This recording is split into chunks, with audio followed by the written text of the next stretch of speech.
আসসালামু আলাইকুম ক্লাস 9-10 এর বন্ধুরা সবাই কেমন আছো? আজকে আমরা তোমাদের ফিজিক্স বইয়ের 11 নম্বর অধ্যায় অর্থাৎ চলতরিত অধ্যায়ের পার্ট 1 এর যে ক্লাসটি আছে ওইটি নিব। আমরা এই অধ্যায়টিকে 3টি পার্টে ভাগ করেছি। প্রথম পার্টে আমরা তোমাদের বেসিক কিছু সূত্র সম্পর্কে ধারণা দিব। দ্বিতীয় পার্টে সিকিউ সলভিং এবং তৃতীয় পার্টে তোমরা এমসিকিউ সলভিং দেখতে পাবে। আচ্ছা, তাহলে শুরু করা যাক। তো প্রথমে যে সূত্রটি আছে এটি দুইটি সূত্র আছে তড়িৎ প্রবাহের। একটি হচ্ছে I = Q/T আর আরেকটি হচ্ছে I = V/R। তো কোনটি কোন সময় ব্যবহার করবো? অনেকেই প্রশ্ন করা আছে ভাইয়া কোনটি কোন সময় ব্যবহার করবো, এখানে তো দুইটা সূত্র আছে।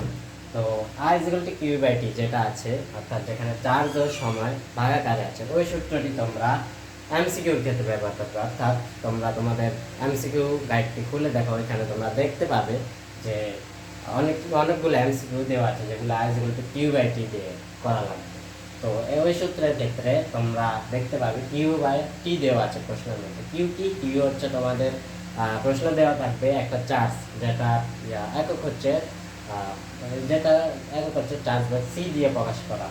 তো এক্ষেত্রে I হচ্ছে তড়িৎ প্রবাহ,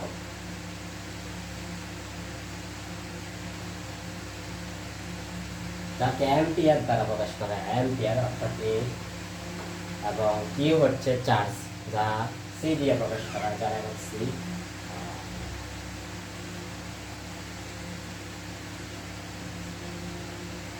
আর টি হচ্ছে সময়, অর্থাৎ সময়টা তোমাদের এমসিকিউর মধ্যে দেওয়া থাকে।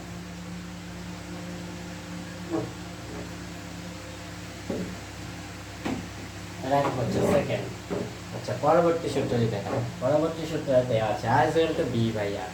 এই সূত্রটি কোন সময় ইউজ করবো আমরা? এই সূত্রটি তোমরা সিকিউর ক্ষেত্রে ইউজ করবে, অর্থাৎ এটি এমসিকিউ আর এটি সিকিউ, দুটোটা আবার এক করে ফেলবে।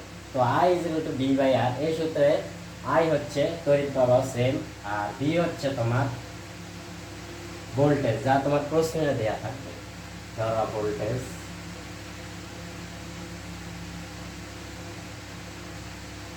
এটাকে ভি দ্বারা প্রকাশ করা হয় ভোল্টেজ। তারপরে আর হচ্ছে তোমার রোধ। রোধটা তোমরা কোথায় পাবে? রোধটা তোমরা দেখবা ঘ নাম্বারের প্রশ্নে দেওয়া থাকবে যে বর্তনীর তুলরোধ নির্ণয় করো। তখন তোমরা যে তুলরোধটি নির্ণয় করবে ওইটি হচ্ছে ওই রোধ, যাকে ওমেগা দ্বারা প্রকাশ করা হয়।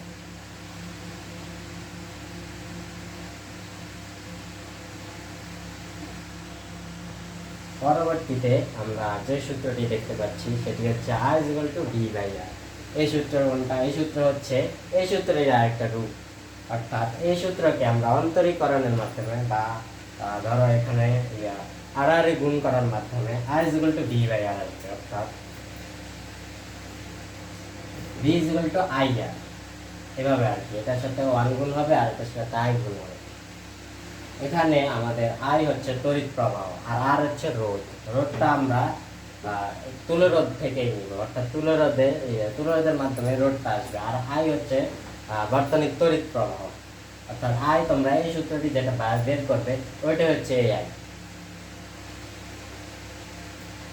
আর তো চতুর্থতে আমরা যে সূত্রটি দেখতে পাচ্ছি সেটি হচ্ছে RS = R1 + R2 + R3। এখানে এই সূত্রটি কখন ব্যবহার করি? এই সূত্রটি যখন তোমরা দেখবে তোমাদের বর্তনী শ্রেণী সমবায় সংযুক্ত, তখন তোমরা এই সূত্রটি ব্যবহার করবে। শ্রেণী সমবায় অর্থাৎ ধরো একটা দেওয়া আছে, বর্তনী দেওয়া আছে, যেখানে দুটি রোধ এভাবে দেওয়া আছে, পরস্পরকে একটি বিন্দুতে তারা সংযোজিত হচ্ছে কিন্তু আরেকটি বিন্দুতে তারা মিলিত হচ্ছে না ব্যাটারির কারণে। তখন সেই ক্ষেত্রে আমরা শ্রেণী সমবায় সূত্রটি ব্যবহার করব। RS = R1 + R2 + R3। এই ক্ষেত্রে ধরো দুইটি রোধ দেওয়া আছে, তো দুইটি রোধের ক্ষেত্রে আমরা কোন সূত্র ব্যবহার করব? Obviously RS = R1 + R2। তো এই সূত্র এইরকম ভাবে যখন তোমাদের প্রশ্ন দেওয়া থাকবে তখন তোমরা এই সূত্রটি ব্যবহার করবে। ঠিক আছে। এরপরে 5 নাম্বারে যে সূত্রটি আছে সেটি হচ্ছে 1/R2 = 1/R1 + 1/R2 + 1/R3। এই সূত্রটি কখন ব্যবহার করব? এই সূত্রটি তোমরা সমান্তরাল সমবায়ের ক্ষেত্রে ব্যবহার করবে, অর্থাৎ যখন তোমাদের বর্তনীটা দেখো, বর্তনীটা ধরো এরকম আছে,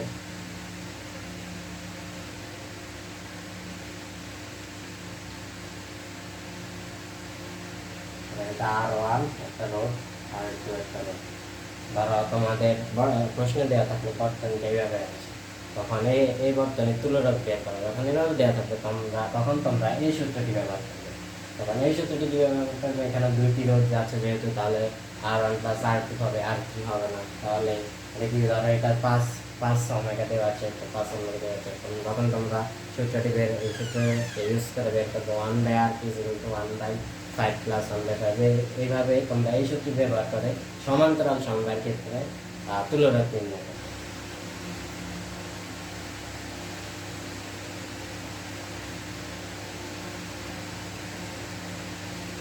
তো ষষ্ঠ নাম্বারে যে সূত্রটি রয়েছে সেটি হচ্ছে সিগমা ইজ ইকুয়াল টু 1/রো। এখানে সিগমা কি, এটাকে সিগমা দ্বারা প্রকাশ করে, অর্থাৎ এটাকে সিগমা বলা হয়। তো সিগমা আসলে কি, সিগমা হচ্ছে তোমাদের পরিবাহকত্ব, আর পরিবাহকত্ব আর এটাকে ওমেগা মিটার দ্বারা প্রকাশ করা হয়। আর রো হচ্ছে আপেক্ষিক রোধ, অর্থাৎ বর্তনীর আপেক্ষিক রোধ হচ্ছে রো। রোকে কি দ্বারা প্রকাশ করা হয়, রোকে তোমার এটা ইনভার্সে আছে না, এটা ধরো সিগমা ইজ ইকুয়াল টু 1/রো, অর্থাৎ এটা ইনভার্সে আছে, এটাকে আমি কীভাবে লিখতে পারি, এটা আমরা এইভাবে লিখতে পারি না। তো এটার একক যদি ওমেগা মিটার হয়, তাহলে এটার একক হবে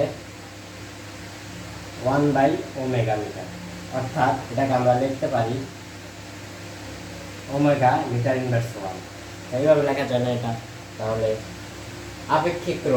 আপেক্ষিক রোধের একক হচ্ছে, অর্থাৎ সিগমা রো হচ্ছে তোমার ওমেগা মিটার ইনভার্স 1, অর্থাৎ রো এর একক হচ্ছে ওমেগা মিটার ইনভার্স 1 আর সিগমার একক হচ্ছে ওমেগা মিটার। আচ্ছা, তো যেটি আমরা দেখতে পাচ্ছি সেটি হচ্ছে ক্ষমতার সূত্র। ক্ষমতার ক্ষেত্রে আমরা তিনটি সূত্র দেখতে পাবো, কারণ ক্ষমতা তিনটি দ্বারাই ক্ষমতা নির্ণয় করা যায়। তো প্রথমে যে সূত্রটি আছে সেটি হচ্ছে P = I²। এই সূত্রটি কখন ব্যবহার করবে, এই সূত্রটি যখন আমাদের মান নির্ণয়ের ক্ষেত্রে I এর মান থাকবে এবং রোধ থাকবে, তখন আমরা এই সূত্রটি ব্যবহার করব। তো এখানে I হচ্ছে তড়িৎ প্রবাহ, আর R হচ্ছে তোমাদের জানোই R হচ্ছে রোধ, আর P হচ্ছে ক্ষমতা।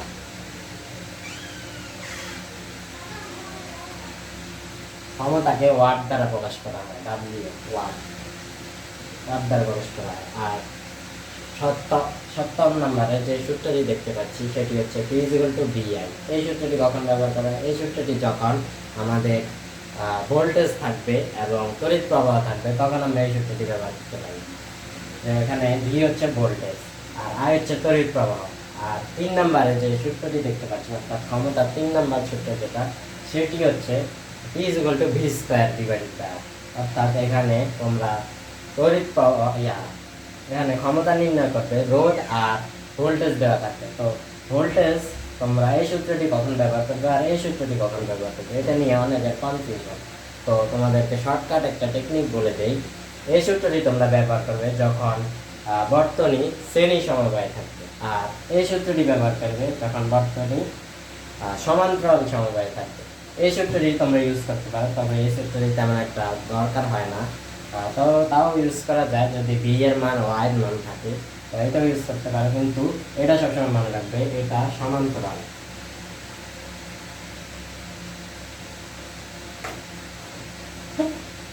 আর এই সূত্রটি হচ্ছে শ্রেণী সমবায়ের ক্ষেত্রে। এটি মনে রাখতে পারলে তোমরা সিকিউরিটিতে অনেক সুন্দরভাবে আনসার করতে পারবে। তো এই ছিল আমাদের পার্ট 1 এর সূত্রগুলো। এই পার্ট 2-তে আর যদি সূত্র থেকে থাকে, আরও কিছু সূত্র আছে ওটায়, ওই সূত্রগুলো আমরা পার্ট 2-তে তোমাদেরকে সিকিউ সলভিং ক্লাসে দেখিয়ে দিব। এই ছিল আমাদের পার্ট 1 এর ক্লাসটি। সবার কাছে কেমন লেগেছে, আশা করি ভালো লেগেছে। ভালো লেগে থাকলে একটা লাইক করে দিবে, চ্যানেলটা সাবস্ক্রাইব করে দিবে। তো সুস্থ থাকো, ভালো থাকো, আসসালামু আলাইকুম।